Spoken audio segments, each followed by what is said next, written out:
A porta do quarto abriu-se de repente e o meu coração parou.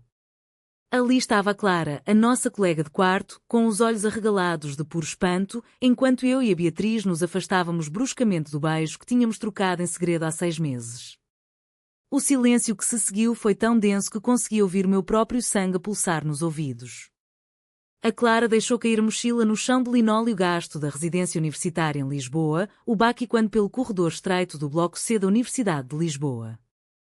Meu Deus, o que é isto? Murmurou ela, a voz a tremer entre choque e incredulidade. Eu, Letícia Costa, 22 anos, estudante de Direito com uma bolsa de mérito que dependia da minha conduta exemplar, senti o mundo desabar. A Beatriz, a minha Beatriz, com os seus cabelos escuros ondulados e o olhar determinado que sempre me acalmava, levantou-se da cama estreita, ajustando a t-shirt com mãos que ainda tremiam. Clara, por favor, senta-te. Vamos falar disto, disse ela com uma calma que eu não tinha. A Clara não se mexeu, encostada à porta como se quisesse fugir daquele quarto que partilhávamos há 2 anos.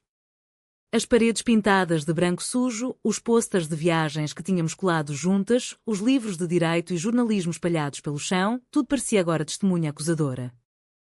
Tínhamos sido tão cuidadosas. Encontros roubados nos jardins do Campo Grande, beijos rápidos no metro da linha amarela quando ninguém olhava, noites em que a Clara saía para o turno na biblioteca e nós fingíamos estudar. Lisboa era uma cidade moderna. Portugal tinha legalizado o casamento entre pessoas do mesmo sexo há mais de uma década, mas naquela residência cheia de estudantes vindos de todo o país, do Alentejo conservador, do Minho tradicional, o segredo era a sobrevivência. A minha família em Setúbal mal aceitava que eu vivesse sozinha. A da Beatriz, em Braga, era ainda pior, com um pai advogado conhecido que via desvios como fraqueza. Vocês são namoradas? Perguntou a Clara finalmente, sentando-se na sua cama com as mãos no colo. A voz dela não era de raiva, mas de confusão total. Eu a senti, as lágrimas a subir. Há 6 meses. Não queríamos magoar ninguém, Clara. Tu és nossa amiga. A Beatriz sentou-se ao meu lado, pegando na minha mão abertamente pela primeira vez na frente de outra pessoa. Não pedimos para ser assim. Simplesmente aconteceu. Nas aulas de Direito Constitucional, quando começámos a falar de direitos humanos e depois tudo mudou. A conversa durou horas. A Clara ouviu, perguntou, chorou um pouco também, não de nojo, mas de surpresa por não ter percebido nada. Eu pensava que vocês eram só muito próximas, confessou ela. Mas então, quando o relógio marcou 00:30 e o silêncio da residência se tornou pesado, a Beatriz fez algo que mudou tudo para sempre. Ela virou-se para mim, ignorando a presença da Clara por um instante, e os seus olhos castanhos brilharam com aquela determinação que me fazia mal a tanto. Letícia, chega de esconder. Eu amo-te. Quero casar contigo. Não amanhã, mas em breve. Vamos assumir isto juntas. Um pedido formal, uma união civil, o que for preciso para mostrar que isto é sério, que não é uma fase. As palavras caíram como uma bomba no quarto pequeno. Casar? A proposta saiu da boca dela com tanta naturalidade, tanta força, que eu fiquei sem ar. A Clara abriu a boca, fechou, depois riu nervosamente. Estás a brincar, Beatriz? Aqui, nesta residência? As pessoas vão explodir. Mas a Beatriz não recuou. Que explodam. Eu não vou viver com medo. Letícia, dilo. Aceitas? O meu coração batia descontrolado. Proteger o meu estágio no escritório de advogados do Chiado, onde a imagem era tudo, ou proteger o amor da minha vida? A decisão era de vida ou morte para o nosso futuro. Eu aceito, Beatriz. Mas e se perdermos tudo? A Clara levantou-se, pálida. Eu não vou contar por agora. Mas isto vai sair, meninas. Vocês sabem como é aqui. Quando ela saiu para o corredor para respirar ar fresco, ouvimos já os primeiros sussurros vindos do quarto ao lado. Em menos de 1 hora, o rumor tinha começado a espalhar-se pela residência como fogo em palha seca. Alguém bateu à nossa porta, uma rapariga do 2º andar perguntando se era verdade que a Letícia e a Beatriz iam casar. A noite transformou-se num pesadelo de olhares curiosos e mensagens no grupo do bloco. A proposta da Beatriz, feita com tanto amor, tinha abalado as fundações do nosso pequeno mundo seguro. Eu deitei-me ao lado dela depois da Clara ter ido dormir na casa de outra amiga, o corpo tenso contra o meu. Vamos enfrentar isto, meu amor, sussurrou ela. Mas eu sabia que o preço estava apenas a começar. O dia seguinte na residência seria o inferno. Na manhã seguinte, o ar na residência parecia carregado de eletricidade. Quando saí para o pequeno almoço no refeitório comum, os olhares seguiram-me como flechas.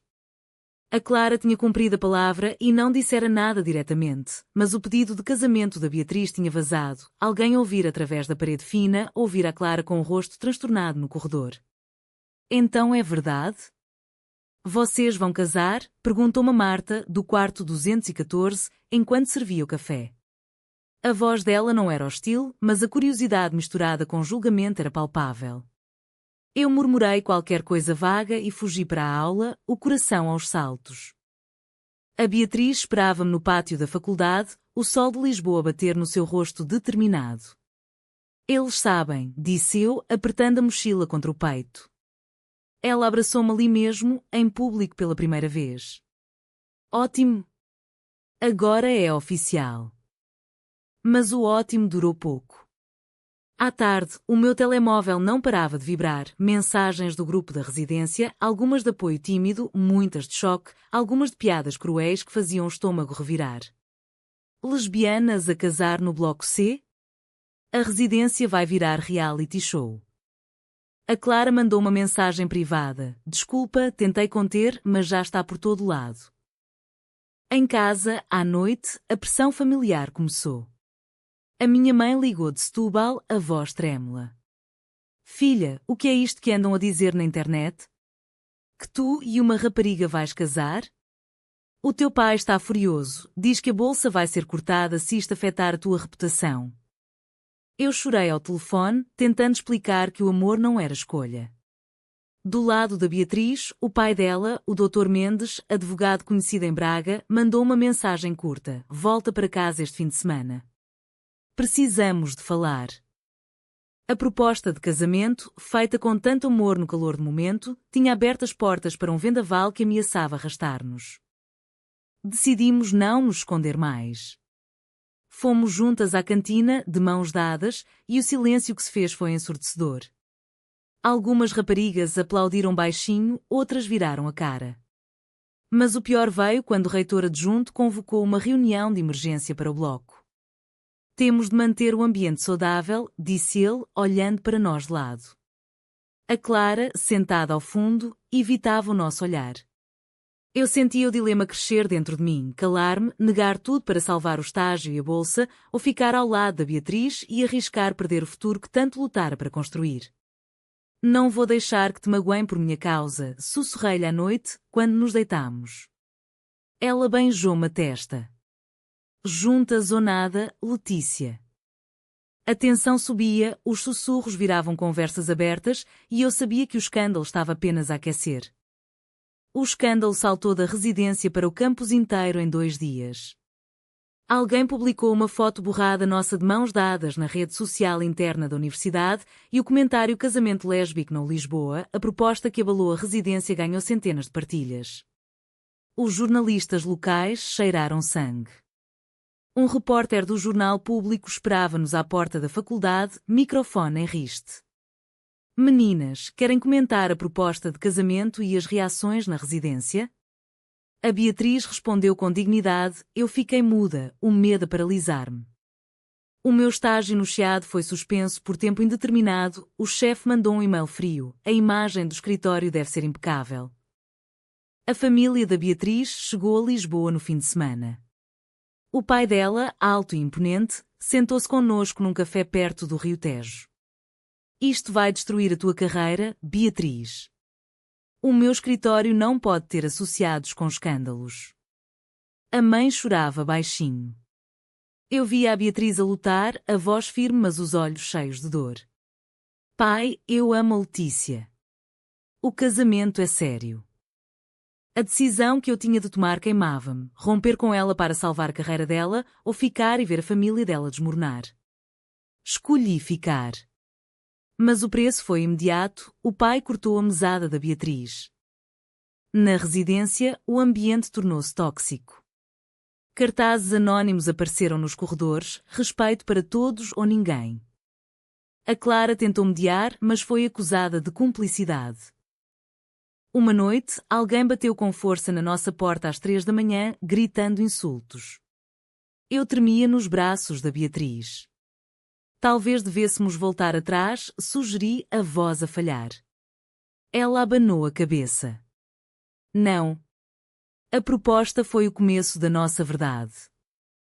Os média nacionais começaram a ligar. O dilema era constante, proteger-nos negando ou proteger o nosso amor falando. A pressão social e familiar testava cada segundo da nossa relação. A crise atingiu o pico quando uma queixa formal foi apresentada contra nós por perturbação da ordem na residência. Alguém alegava que o nosso exemplo estava a influenciar negativamente outras alunas. O reitor convocou uma audiência. Sentadas na sala austera, de mãos dadas, ouvimos acusações veladas de imoralidade. A Clara testemunhou a nosso favor, mas a voz dela tremia. Fora da sala, jornalistas esperavam. Decidimos processar a universidade por discriminação, um advogado amigo da Beatriz ajudou-nos a redigir a queixa. Mas isso significava guerra aberta. O meu pai apareceu em Lisboa, furioso. Tu vais perder a bolsa, Letícia. Tudo o que sacrificamos. Eu chorei, mas mantive-me firme. A Beatriz perdeu lugar num concurso de jornalismo por causa do ruído mediático. Cada decisão era de vida ou morte, calar para salvar o presente ou lutar para salvar o futuro. Uma noite, depois de uma manifestação de apoio de estudantes LGBT no campus, sofremos o primeiro ataque real, ovos atirados à nossa janela. A Clara ajudou-nos a limpar, arrependida de não ter controlado o rumor inicial. A relação entre nós duas começou a ranger sob a pressão. Talvez o silêncio tivesse sido melhor, disse eu numa discussão. Beatriz olhou-me magoada. Então a minha proposta foi um erro? O amor estava a ser testado até ao limite. As audiências no Tribunal Administrativo começaram. A universidade defendia-se dizendo que protegia o bem-estar coletivo. Os nossos advogados contra-atacavam com provas de assédio. A mídia seguia tudo, entrevistas, reportagens, opiniões divididas. A família da Beatriz cortou todo o contacto, a minha mãe mandava mensagens diárias pedindo para pensar melhor. Eu quase cedi uma noite, propondo uma pausa. Para te proteger, disse eu. Beatriz chorou pela primeira vez abertamente. Se me deixas, a proposta não valeu nada. Ficámos juntas, mas o custo era visível, noites sem dormir, notas a cair, saúde mental abalada. Um acidente quase nos separou. Ao sair de uma audiência, fomos seguidas por um grupo hostil, eu tropecei na rua, caí e parti o pulso.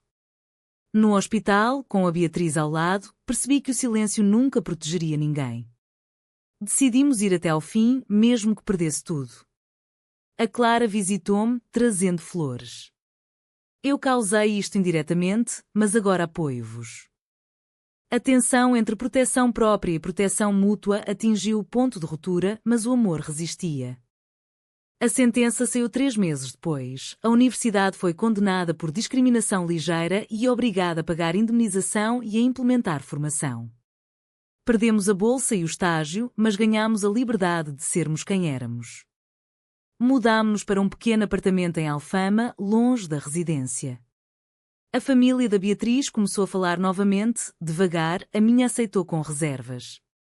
A proposta de casamento que abalara a residência transformou-se no fundamento da nossa nova vida. Hoje, de mãos dadas junto ao Tejo, olhamos para trás e vemos o preço pago, oportunidades perdidas, lágrimas, isolamento, mas também a força conquistada. No final de tudo isto, será que assumir abertamente o amor entre duas mulheres sempre vale o preço da dor causada aos entes queridos e ao próprio futuro, ou o silêncio teria sido a verdadeira proteção? Verdadeiro ou falso?